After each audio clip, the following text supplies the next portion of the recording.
Hello നമസ്കാരം. ഏറ്റവും പുതിയ സിനിമാ വിശേഷങ്ങളുമായി പുതിയൊരു വീഡിയോയിലേക്ക് എല്ലാവർക്കും സ്വാഗതം. കഴിഞ്ഞ 4-5 ദിവസങ്ങളായി പുതിയ വീഡിയോകളൊന്നും ഞാൻ അപ്ലോഡ് ചെയ്തിരുന്നില്ല. പ്രധാന കാരണം സുഖമില്ലായ്മ തന്നെയാണ്. തൊണ്ടവേദന, പനി, ചുമ.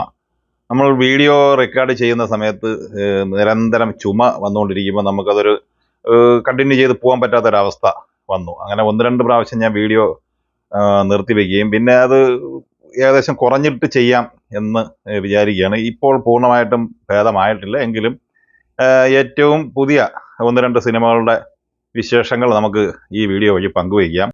ഈ വാരം മുഖ്യമായും തിയേറ്ററിലെത്തിയ പ്രധാനപ്പെട്ട സിനിമ പവി കെയർ ടേക്കർ എന്ന ദിലീപ് ചിത്രം തന്നെയാണ്.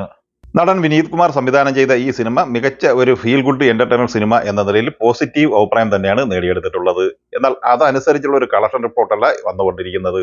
ഇലക്ഷൻ ദിവസം കൂടിയായ ഏപ്രിൽ 26 വെള്ളിയാഴ്ചയാണ് ഈ ചിത്രം റിലീസ് ചെയ്തത്. 4 മണിക്ക് ശേഷമാണ് ഈ ചിത്രത്തിന്റെ പ്രദർശനം ആരംഭിച്ചത്.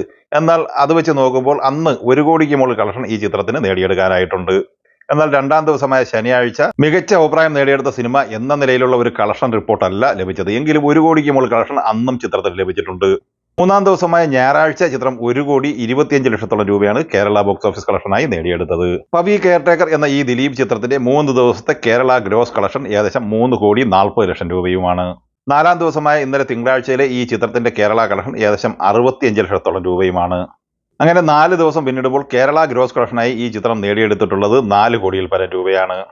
ഏകദേശം 10 കോടി ബഡ്ജറ്റ് പ്രതീക്ഷിക്കുന്ന ഈ സിനിമ 4 ദിവസം കൊണ്ട് വേൾഡ് വൈഡ് ബോക്സ് ഓഫീസ് കളക്ഷനായി 6 കോടിയോളം രൂപ കളക്ട് ചെയ്തിട്ടുണ്ട്. ബാന്ദ്ര, തങ്കമണി എന്നിങ്ങനെ 2 ദുരന്ത സിനിമകൾ തുടർച്ചയായി സമ്മാനിച്ച ദിലീപിന്റെ ഏറ്റവും പുതിയ ചിത്രമായ പവി കെയർ ടേക്കർ വിജയം വരിക്കുമോ എന്നറിയാൻ നമുക്ക് കാത്തിരിക്കാം. അതേസമയം ഫഹദ് ഫാസിൽ നായകനായി ജിത്തു മാധവൻ സംവിധാനം ചെയ്ത് ഏപ്രിൽ 11 തിയേറ്ററിലെത്തിയ ആവേശം എന്ന സിനിമയിലേക്ക് വന്നാൽ ചിത്രത്തിന്റെ 18 ദിവസത്തെ ഡീറ്റെയിൽ കളക്ഷൻ റിപ്പോർട്ട് ഇപ്പോൾ പുറത്തു വന്നിട്ടുണ്ട്. ചിത്രം 18 ദിവസം കൊണ്ട് കേരള ഗ്രോസ് കളക്ഷനായി നേടിയത് 59,75,00,000 രൂപയാണ്. 19-ാം ദിവസമായ ഇന്നലെ തിങ്കളാഴ്ചയും ഈ ചിത്രം കേരള ബോക്സ് ഓഫീസ് കളക്ഷനായി 1,65,00,000 രൂപ കളക്ട് ചെയ്തിട്ടുണ്ട്. ഇതോടെ ഈ ചിത്രം കേരള ഗ്രോസ് കളക്ഷനായി 62 കോടിയിൽ പരം രൂപയാണ് കളക്ട് ചെയ്തിട്ടുള്ളത്. റെസ്റ്റ് ഓഫ് ഇന്ത്യ കളക്ഷനായി 18,55,00,000 രൂപ കളക്ട് ചെയ്ത ഈ സിനിമ 18 ദിവസം കൊണ്ട് ഇന്ത്യൻ ഗ്രോസ് കളക്ഷനായി കളക്ട് ചെയ്തിരിക്കുന്നത് 78,40,00,000 രൂപയുമാണ്. ചിത്രത്തിന്റെ 18 ദിവസത്തെ ഓവർസീസ് കളക്ഷൻ 49,20,00,000 രൂപയും 18 ദിവസത്തെ world wide box office collection 127,50,00,000 രൂപയുമാണ്. 19-ാം ദിവസമായ ഇന്നലെ തിങ്കളാഴ്ചയോടെ ഈ ചിത്രത്തിന്റെ world wide box office collection 130 കോടിയിലേക്ക് എത്തിച്ചേരും എന്ന് തന്നെയാണ് പ്രതീക്ഷിക്കുന്നത്. വിനീത് ശ്രീനിവാസൻ സംവിധാനം ചെയ്ത വർഷങ്ങൾക്ക് ശേഷം എന്ന സിനിമയുടെ കളക്ഷൻ റിപ്പോർട്ടിലേക്ക് വന്നാൽ 18 ദിവസത്തെ ഈ ചിത്രത്തിന്റെ കേരള ഗ്രോസ് കളക്ഷൻ 35 കോടി രൂപയാണ്. റെസ്റ്റ് ഓഫ് ഇന്ത്യ കളക്ഷനായി 7,40,00,000 കളക്ട് ചെയ്ത ഈ സിനിമയുടെ ഇന്ത്യൻ ഗ്രോസ് കളക്ഷൻ 42,40,00,000 രൂപയുമാണ്. GCC ഓവർസീസ് കളക്ഷനായി ഈ ചിത്രം 18 ദിവസം കൊണ്ട് നേടിയെടുത്തത് 35,25,00,000 രൂപയാണ്. അങ്ങനെ 18 ദിവസം കൊണ്ട് 77,65,00,000 രൂപയാണ് ഈ ചിത്രം വേൾഡ് വൈഡ് ബോക്സ് ഓഫീസ് കളക്ഷനായി നേടിയെടുത്തിട്ടുള്ളത്. 19-ാം ദിവസമായ ഇന്നലെ തിങ്കളാഴ്ച ഈ ചിത്രം കേരള ഗ്രോസ് കളക്ഷനായി 60,00,000 രൂപ നേടിയെടുത്തിട്ടുണ്ട്. 19 ദിവസം കൊണ്ട് ഈ ചിത്രത്തിന്റെ world wide box office collection പ്രതീക്ഷിക്കുന്നത് 78,50,00,000 രൂപയാണ്.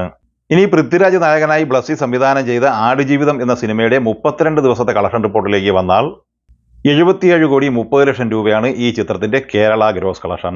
റെസ്റ്റ് ഓഫ് ഇന്ത്യയിൽ നിന്ന് 19,70,00,000 രൂപ കൂടി കളക്ട് ചെയ്തതോടെ ചിത്രത്തിന്റെ ഇന്ത്യൻ ഗ്രോസ് കളക്ഷൻ 97 കോടിയിൽ എത്തിച്ചേർന്നിട്ടുണ്ട്.